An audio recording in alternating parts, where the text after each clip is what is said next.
The moment is here, you can stop your search. It's Comics by Perch.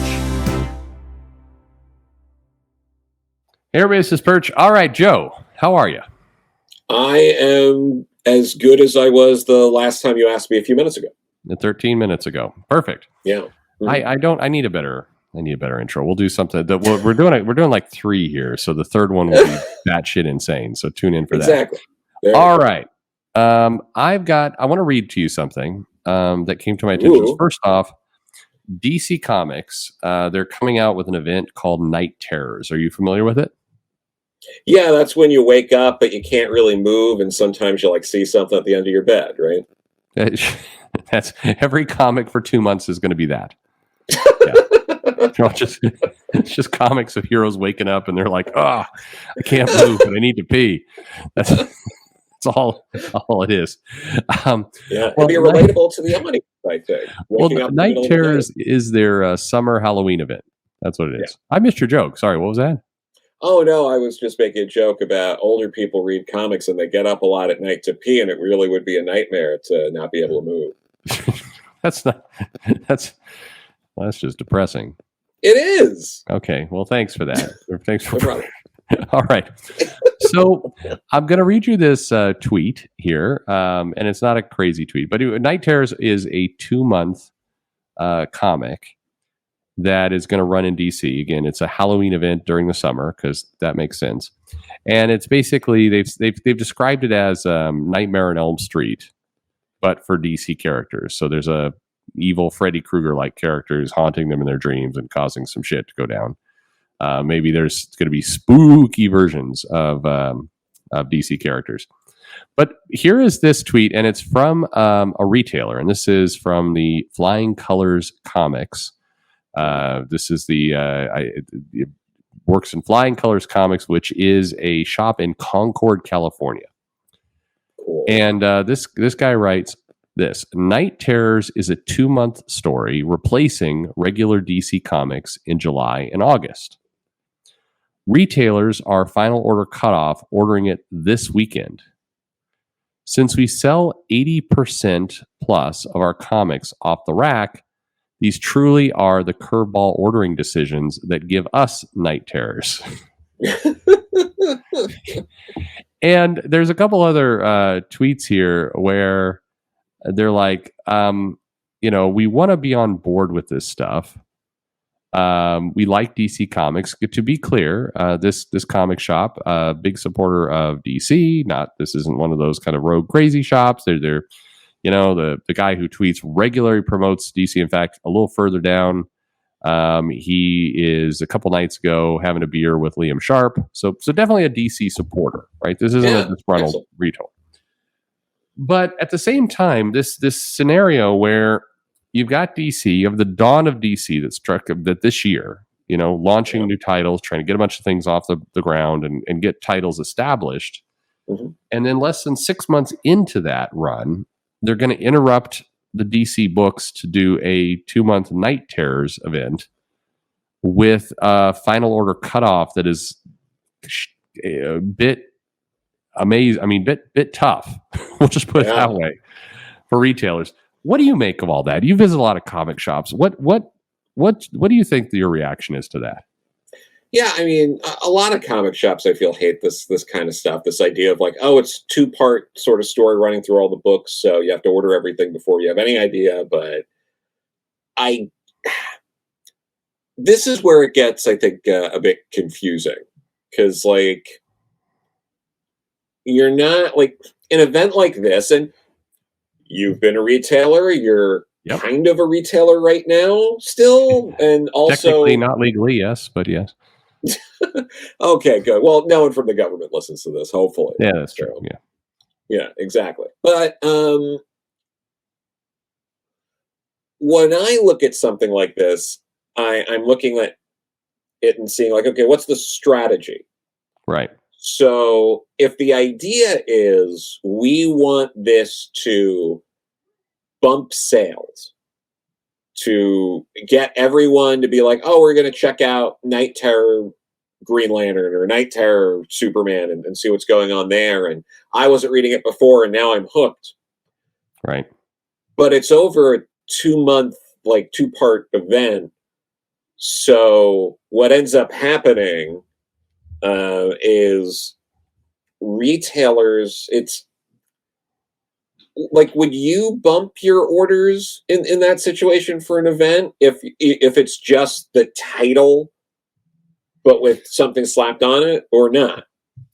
I mean, the only things that would get me to bump my orders is if the marketing was so strong behind it that there was a lot of hype, Yeah, or the creative talent they were bringing to it was special enough that I felt like there was going to be people who'd come in and pick it up. Because a 2-month event like this, something that is short, you really don't have a lot of momentum. In fact, yeah, and the way the current state of comics are, a lot of people, a lot of people listening to this probably go online. They've heard of Night Terrors. It's been discussed on various YouTube channels, or you go to Newsarama, or other places.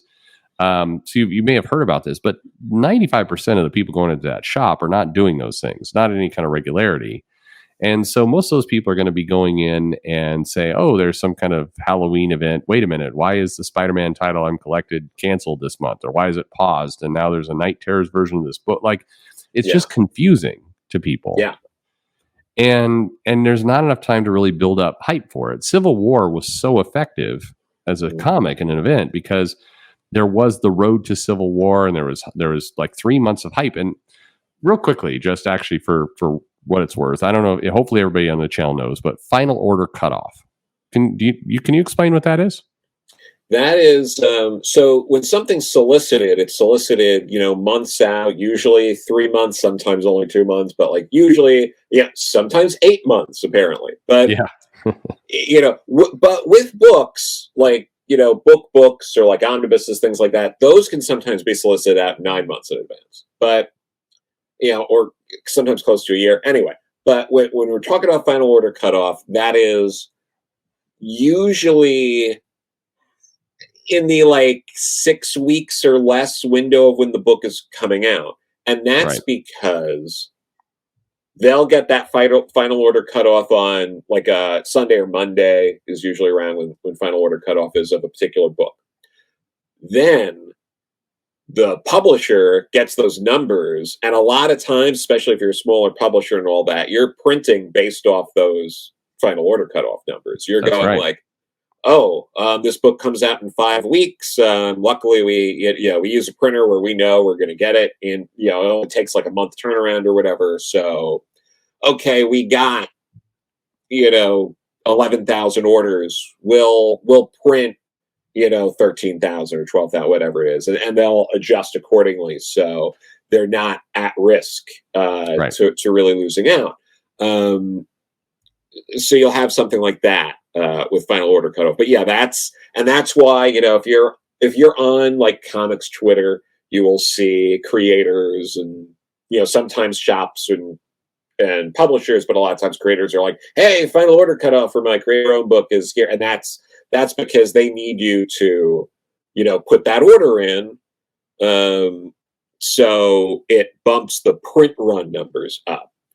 There is no real proof that works for most people in terms of like tweeting, because like if the difference between printing like 11,000 and 11,058 copies isn't big, they're printing, it's offset printing, they're going for the next however many thousand to get the next price knockdown. But yeah, that's mostly how it works. So the challenge here, for those of you who are kind of wondering what's the big deal here, it's that basically the retailer has to commit money for this entire event, this entire series, before they sell a single book of it. And so they're going purely on, pull box orders and trying to guess at what people will do. And something that interrupts the line, you don't really know what your customer is going to do. Are they going to go in on it, or are they just going to go, you know what, I'll come back 2 months later when the title resumes? Yeah. And we've seen it cut both ways. So in terms of building momentum for your line, this seems like a bit of a crazy move. And again, I want to stress, the retailer that I read from is very pro DC, likes comics. This is not a complainer. This is not anybody who's None of that. This is somebody who's very pro the series, and they're expressing kind of frustration. And like you have described here, it's a tough world for the retailer to figure out what to do. I think it's a tough world for the readers who are coming into this new imprint of DC, and their titles are getting interrupted right away, and they're being asked to do a horror. I mean, at this point, the only thing that's going to make this land is if there's an incredibly compelling hook. The villain is just a breakout hit. The art team is good.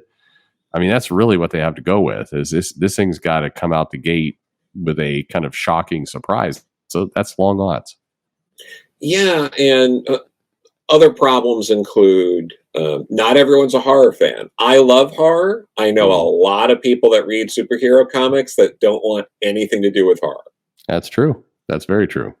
So that's another hurdle, in addition to the kind of hiccups that happen, when you're dealing with gang stuff at a retailer. So, like, I'm sure you've experienced this plenty. I have been the customer who's experienced this, and I have seen a lot of customers experience this. You might be like, "Oh, night terrors, that sounds kind of cool. Oh, I didn't pick up, I don't know, Flash or Green Lantern or whatever yet. Like, maybe I'm going to dip in. Do you have any? You have any copies on the shelf of that, or like one of the other books?" It's like, well, we didn't adjust our orders, so everyone bought them then. That's right. And you didn't tell me because you're a spontaneous person who just came in, because this sounds crazy, but sometimes I don't know if I'm going to be interested in picking up a book 5 weeks out. That's a lot of customers. And for events like this, again, this is why Civil War did so well for retailers. And it feels like a lot of the publishers have kind of forgotten why that was so effective. It was marketed in advance. They had incentive tie-ins, and they made it so that if you bought an issue, it was staggered in such a way that the retailers could kind of catch up and be on top of it. So they may have sold out some of the earlier issues, but it gave them ways to catch up. Here, if this becomes a runaway hit, the villain becomes a iconic. I mean, it's the next punchline. That's a horrible analogy because I don't know. But anyway, the next big hit breakout villain. It's the next Batman Who Laughs. There you go. God damn it, Joe. You get the next breakout villain, and then you get, then that scenario, the comic shops weren't sure what to do. Order, say, 20 copies of everything for the shelf. They go out quick, and you get none of that crossover love that you want. Yeah, that's broken. Yeah, because what ends up happening, and this is just how customers work, is if someone was interested and the book's not there, I don't know what weird fantasy world people think exists, but I have never, ever, outside of I've never seen someone who wasn't interested in a series is just hanging out and it's off the shelf go like, well, can you order it from the distributor still? And I will come back here. Like you have to be the only time I see that stuff happen is when it's a very loyal customer who's like, dude, I always get this. It's not here. Can you order it? Oh, yeah. That is an established customer. Most people, if it's not there, they will either just give up or go somewhere else. Yeah. And they don't ask to order it. The other thing is, the other behavior you got is if a customer comes in and they're like, you know what, this villain is kind of interesting. I kind of would like to pick this all up. Do you have that copy of Flash? Because that's number 3 in this series, or that's there's as we're all linking together, that's one that seems kind of important. It's like, no, we sold out of that. Person's like, well, if I can't get that part of the story, then maybe I'll get none of it. Yeah, that's incredibly common, and it's what caused a lot of troubles in the 90s with some of the X-Men events. Why Peter David would complain about it quite a bit when they did crossovers is customers coming in missing one part of the story would just opt out for the entire thing. So it's like, if I can't get the whole thing, then I don't want to start. Yeah, so you hurt sales. No. Anyway, it's curious. It's curious to see. It's an interesting thing. Joe, well, thank you very much for dissecting this. And now I'm going to think up a third way I can introduce you funny. All right, you work on that. We'll try to workshop it in between. All right. Life is a highway.